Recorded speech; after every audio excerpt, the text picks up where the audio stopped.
Essentialism means minimizing triviality and focusing on things that hold significance.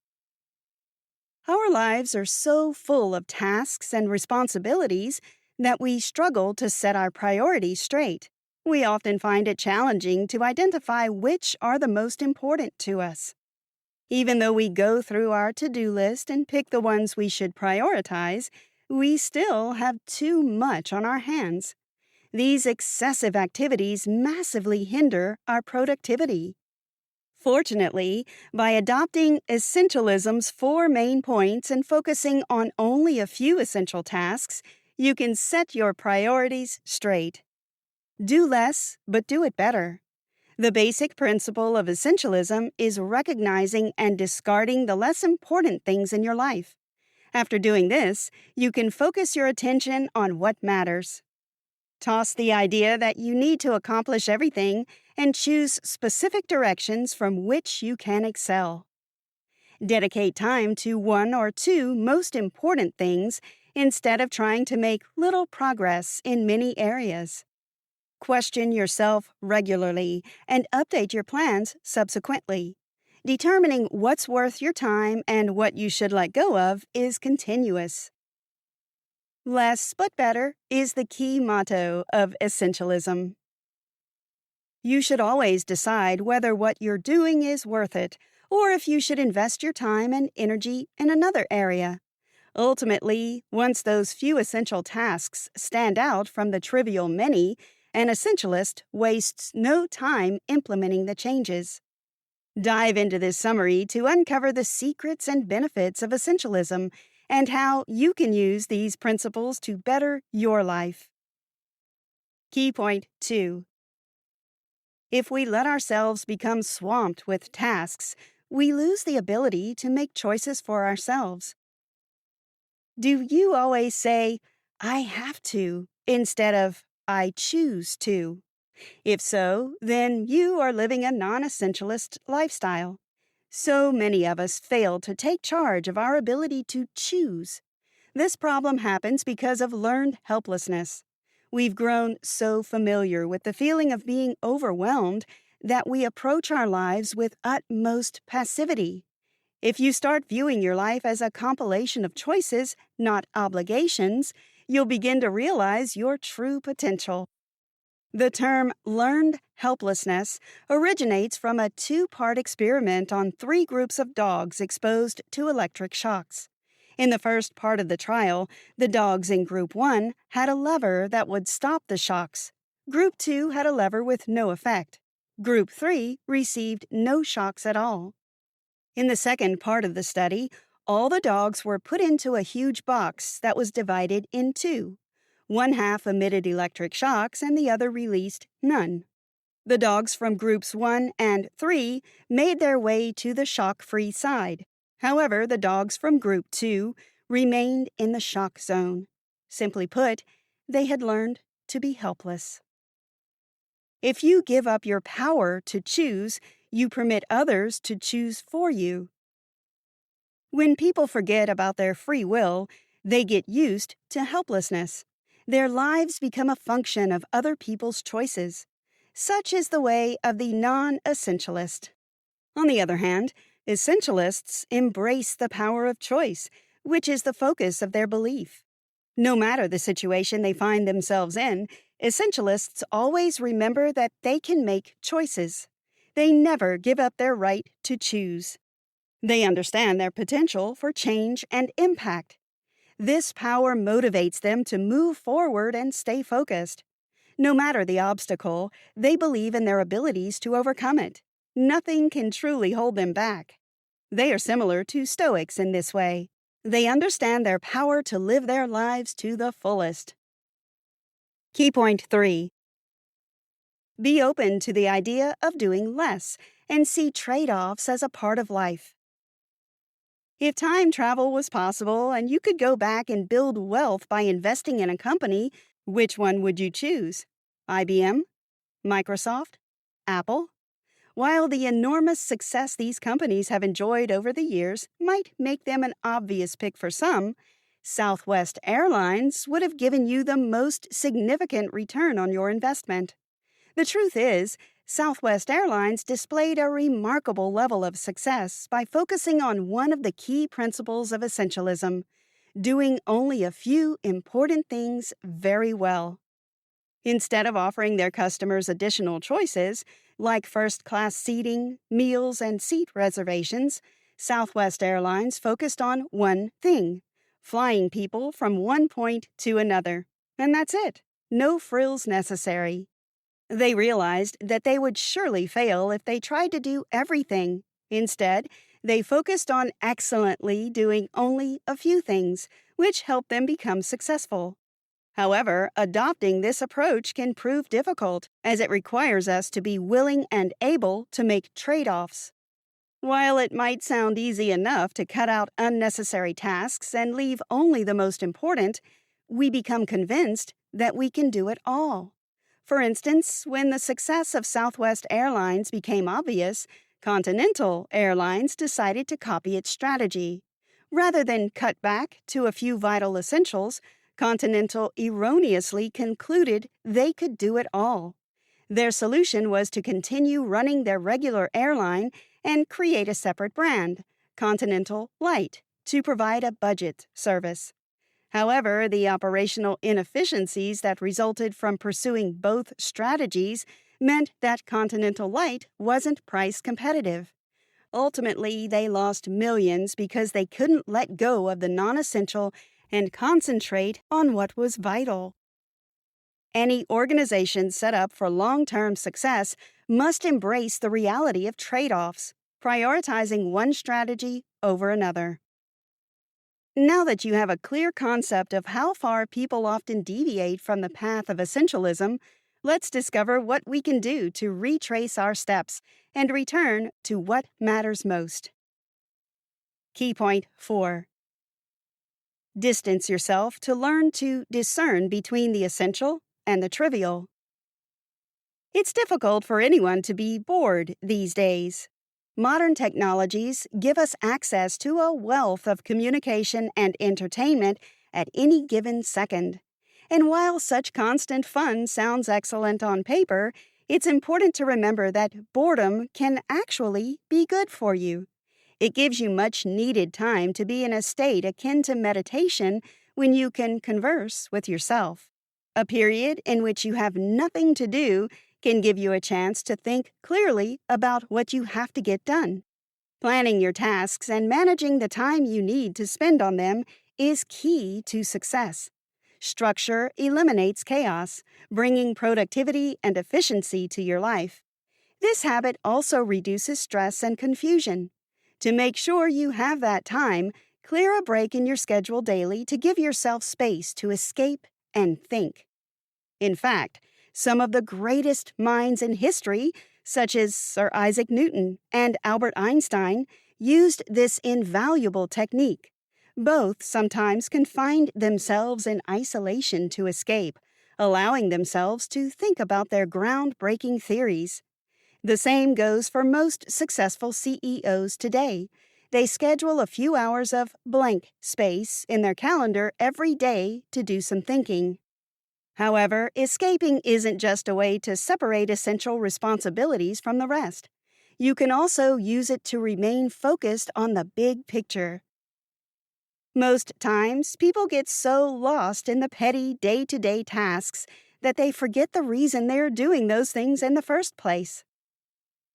Essentialism teaches us to focus on what's relevant by always keeping the bigger picture in mind. One way to achieve this is by keeping a journal, but instead of scribbling down everything you experience, force yourself to write as little as possible. This approach will make you think through everything you've done and sift out only what you deem essential. And as you read back through your notes, you will see the bigger picture emerging. Key point 5. Boost your creativity by playing, and make sure you take some time to rest. Unfortunately, having decided that play is trivial and unproductive, adults tend to have a clear-cut boundary between work and play. We believe the latter is there purely for entertainment and doesn't help us to advance our goals. Simply put, it's a waste of time. However, the essentialist recognizes that play is an indispensable tool for inspiration. It makes way for creative and innovative ideas and encourages an artistic approach. Play also makes you feel better, allowing you to have quality fun. If you want to find out what's essential in your life, you can free your mind by playing so that you can approach any issue creatively. Here's how play relates to creativity. It helps us form new connections between ideas we would never have considered. It's a remedy for stress, one of the principal factors in unproductivity. It helps us prioritize our responsibilities. We see the value of play exhibited in the culture of companies like Twitter, Pixar, and Google. They promote play among their employees by offering improv comedy classes or decorating the office with fun and unconventional figurines and knickknacks. The reason why they do this? Because they know that a playful employee is an inspired and productive one. But play, as important as it is, should never take priority over good rest and sleep. Non-essentialists consider sleep and play the same thing. They see them as luxuries, wastes of potentially productive hours. But this approach is entirely backward, as sleep enhances your ability to think and connect ideas and maximizes your productivity during your active hours. A proper sleep schedule is essential to your physical and mental well-being. The more rest you get, the more productive you are the following day. Did you know?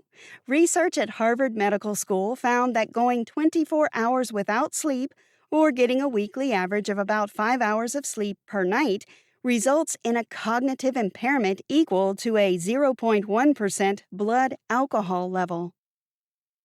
Key point 6. Be ready to keep emotions under control when cutting out non-essential things. We frequently think that all of our tasks and responsibilities are essential in one way or another.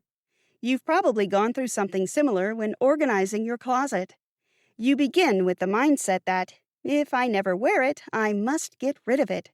But you soon start making exceptions, telling yourself things like, I know I never wear this howling wolf shirt, but I might one day. So you decide to keep it, and your closet remains as jam-packed as ever. It's a never-ending cycle that's difficult to escape. Fortunately, there are ways to do it. So, how can you avoid making this mistake? In short, be very strict with your criteria. To do this, try using the 90% rule. Start by considering the most relevant standard for your decision. For instance, if you're cleaning out your closet, that criteria might be, do I still need this? Then score it on a scale of 0 to 100.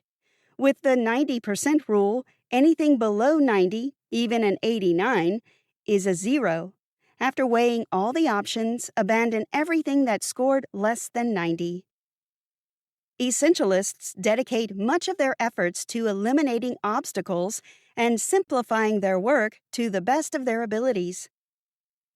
Another approach is to conclude, if it isn't a clear yes, then it's a clear no. An easy way to utilize this is to list the 3 minimum things that something must have for you to keep it, and 3 ideal criteria that you expect it to meet. Then, when making the decision, something must pass 3 minimum requirements and at least 2 ideal ones. Thinking this way will help you avoid trivial matters slipping through. For instance, there is no way that the howling wolf shirt in your closet would pass the 3 minimum requirements. Is it stylish? Would I wear it every day? Will everyone laugh at me for wearing it? Key point 7. Say no to non-essential tasks and plan the essential ones carefully. What goes after listing everything you need to do away with? It's easy to throw away a shirt you never wear, but these decisions get complicated when other people are involved. The right no said at the right time can alter the course of history. McKeown. We tend to find saying no very difficult, feeling socially awkward and pressured not to disappoint the people around us. We are concerned that saying no might impair our relationships. However, we need to say no more often and reserve yes only for the things that genuinely matter. To be able to do this, you'll need to treat the decision and the relationship as separate entities. The pain of saying no may cause regret for around 10 minutes as you worry about someone else's disappointment or that you're missing out on something, but you might regret saying yes for much longer. Failing to say no to the things that aren't essential can cause you to miss out on great opportunities. Once you're used to saying no when it's in your best interests on planning the remaining vital tasks. Become clear on your goals by having an essential intent, one primary objective that is both concrete and inspirational. Imagine that your goal is to end world hunger. Though very inspirational, this goal is not concrete and thus fails as your essential intent. Trying to follow an objective of this size will become unruly due to its vagueness. Think about this goal. Build 150 affordable, environmentally friendly, storm-resistant homes for families. This goal is specific, concrete, and also inspirational. One way to ensure your plan is clear is by asking yourself, how will I know when I've reached my goal? If you can give a reasonable answer to this question, then you have clarity about what you're doing. Key point 8. Withdrawing from failures and setting boundaries will stop you from doing unnecessary things. Have you ever done something you were sure was a waste of energy and time just because you committed to it? Many people fall into this sunk cost bias, the tendency to keep investing money, time, and energy into something we already know is not likely to succeed. Unluckily, every small investment makes it more difficult to let go while concurrently increasing the amount we are sure to lose. To exemplify the sunk cost bias, consider the dramatic failure of the Concorde jet. Although it was an extraordinary engineering achievement, the cost made it worthless and doomed to commercial failure. Despite the glaring facts, the British and French governments fell into a sunk cost bias and continued funding it for 40 years, fully aware that they would never get most of their money back. Only when we admit we have made a mistake in committing to something can we make a mistake a part of our past. McKeown. You can easily avoid this trap by developing the courage to admit your flaws and mistakes and let them go. Besides, you can avoid this whole situation by setting clear boundaries. While non-essentialists think boundaries are unnecessary constraints, they are liberating on a fundamental level. For instance, imagine a schoolyard on a busy street. At this school, children are only allowed to play in a small part of the yard next to the school buildings, and the teachers have to watch them to ensure they stay within the boundary. But what if a fence clearly defined where the children could safely be? Then the teachers could do something better with their time since they wouldn't have to be so concerned about children being near traffic, and the kids could play freely and safely. Boundaries exist to make your life easier and more enjoyable, not to constrain you. For instance, you could set clear boundaries between work and family. If your children aren't allowed in your office, then work shouldn't be allowed in your home. If it's evident that something isn't going to work out, don't hesitate to cut your losses and abandon ship. Key point 9.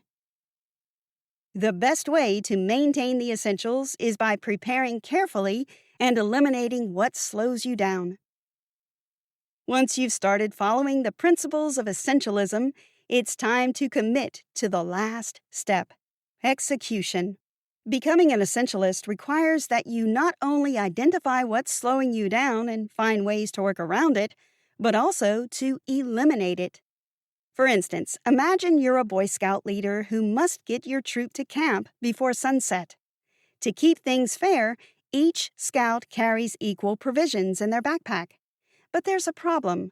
Some scouts are much faster than others, so the group spreads out, and the kids in the back risk getting left behind. Your first, non essential solution is to make stops now and then so that the slower ones can catch up.